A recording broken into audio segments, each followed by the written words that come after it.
Assalamualaikum warahmatullahi wabarakatuh. Perkenalkan nama saya Fisya Angelina.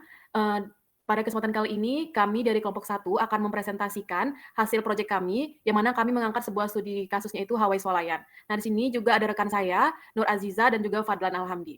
Langsung saja. Yang pertama di sini saya akan menjelaskan sedikit mengenai profil dari Hawaii Swalayan. Jadi Hawaii Swalayan ini adalah salah satu perusahaan retail yang sudah cukup lama berdiri di Pekanbaru, yaitu sejak tahun 1992. Nah, awalnya mereka jualan pakaian grosir, tapi sekarang mereka udah berkembang jadi swalayan yang menyediakan berbagai kebutuhan rumah tangga mulai dari bahan makanan sampai perlengkapan dapur. Nah, pasarnya cukup luas dari kalangan menengah ke bawah sampai menengah ke atas. Nah, lokasinya juga sangat strategis, yaitu ada di Jalannya Sudarso, Tongku Tambusai, dan Jalan Durian. Jadi gampang banget buat dijangkau. Nah, yang bikin Hawaii dikenal adalah pelayanan yang ramah dan produk-produknya lengkap. Meskipun masih skala regional, mereka punya potensi besar banget untuk berkembang. Apalagi kalau mulai serius ke arah digitalisasi. Nah, untuk visi dan misi Hawaii sendiri, yaitu pertama ada visi, mereka itu simple tapi kuat, itu menciptakan usaha yang bisa terus berkembang di masa depan. Dan misinya nggak cuma melayani kebutuhan konsumen, tapi juga berkontribusi ke masyarakat dengan membuka lapangan kerja. Oke, selanjutnya akan dijelaskan oleh Nur Aziz. Nah, selanjutnya itu adalah analisis SWOT. Jadi, yang pertama itu strength-nya atau kekuatan. Hawa ini sudah dikenali oleh masyarakat Pekanbaru, khususnya di Rumbai dan juga Marpoyan.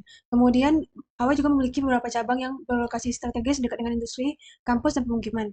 Kemudian, Hawa menawarkan harga yang kompetitif dan terjangkau sesuai dengan target atau segmen menengah ke bawah. Kemudian, Hawa juga memiliki produk yang bervariasi dan lengkap, mencakup kebutuhan harian hingga rumah tangga.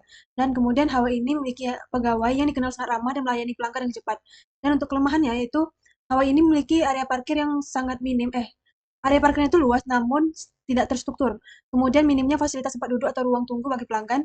Kemudian penjualan masih bergantung pada kunjungan fisik atau fisik pelanggan ke toko. Kemudian semakin besar produk berasal dari luar kota, sehingga menambah biaya logistik dan harga produk.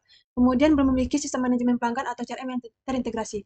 Dan kemudian untuk opportunities atau peluang, jumlah penduduk Pekanbaru meningkat setiap tahun membuka pasar baru. Kemudian pertumbuhan perumahan baru di sekitar cabang memperluas potensi pelanggan lokal. Kemudian aktivitas industri dan kampus sekitar meningkatkan jumlah pelanggan harian. Kemudian gaya belanja masyarakat Pekanbaru masih dominan secara offline, mendukung format swalayan tradisional.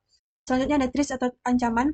Yang pertama itu persaingan dengan swalayan besar seperti Budiman, Transmart, dan Lotte semakin ketat. Kemudian minimarket seperti Alfamart dan Indomaret semakin menjangkau area pemukiman.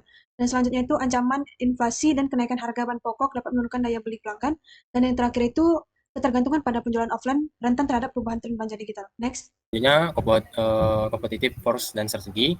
Di sini ada 3 kolom. Yang pertama ada faktor persaingan, kedua kondisi di Hawaii Swalayan, yang ketiga ada strategi yang diterapkan.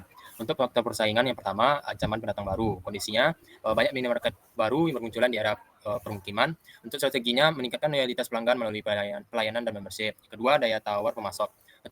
Untuk kondisinya ketergantungan pada barang luar kota dan biaya logistik tinggi. Untuk strateginya diversifikasi dan kerjasama dengan pemasok lokal.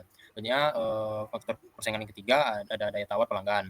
Untuk di kondisi Hawaii Swalayan, pelanggan memiliki banyak pilihan swalayan dan minimarket. Untuk strateginya menawarkan harga kompetitif, diskon, dan pelayanan operasional.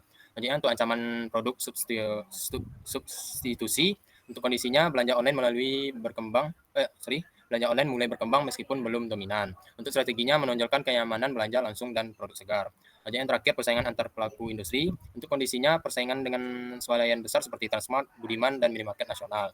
Untuk strateginya memperkuat keunggulan lokasi dan memperluas variasi produk.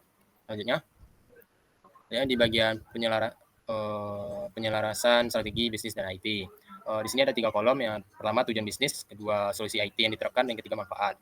Untuk tujuan bisnis yang pertama, di sini ada proses transaksi lebih cepat. Solusinya yaitu penggunaan aplikasi kasir atau singkatannya POS. Dan untuk manfaatnya antrian berkurang, belanja lebih nyaman. Yang kedua, mengurangi kehilangan stok. Solusinya yaitu sistem pencatatan stok digital. Untuk manfaatnya mencegah stok kosong dan kesalahan pencatatan. Yang ketiga, pencatatan penjualan lebih rapi. Untuk solusinya Google Sheet atau software kasir gratis. Untuk manfaatnya data penjualan lebih akurat dan mudah dilacak. Selanjutnya yang keempat, menyediakan tempat komplain pelanggan. Untuk solusinya membuat formulir online atau Google Form. Dan untuk manfaatnya di sini komplain lebih cepat ditangani dan tercatat. Selanjutnya untuk menjaga loyalitas pelanggan, di sini solusinya sistem poin berbasis nomor HP atau QR code. Dan untuk manfaatnya itu menggantikan kupon manual, pelanggan lebih setia. Selanjutnya untuk menghemat biaya operasional, di sini solusinya menggunakan software atau alat gratis. Dan untuk manfaatnya pengeluaran IT lebih efisien. Dan selanjutnya untuk yang terakhir menjaga keamanan toko. Untuk solusinya, kami memasukkan yaitu CCTV dengan penyimpanan di VR, dan untuk manfaatnya pemantauan toko lebih baik, mencegah pencurian. Next. Oke, baik, mungkin sekian dari kami, lebih dan kurangnya kami mohon maaf. Kami akhiri dengan wassalamualaikum warahmatullahi wabarakatuh.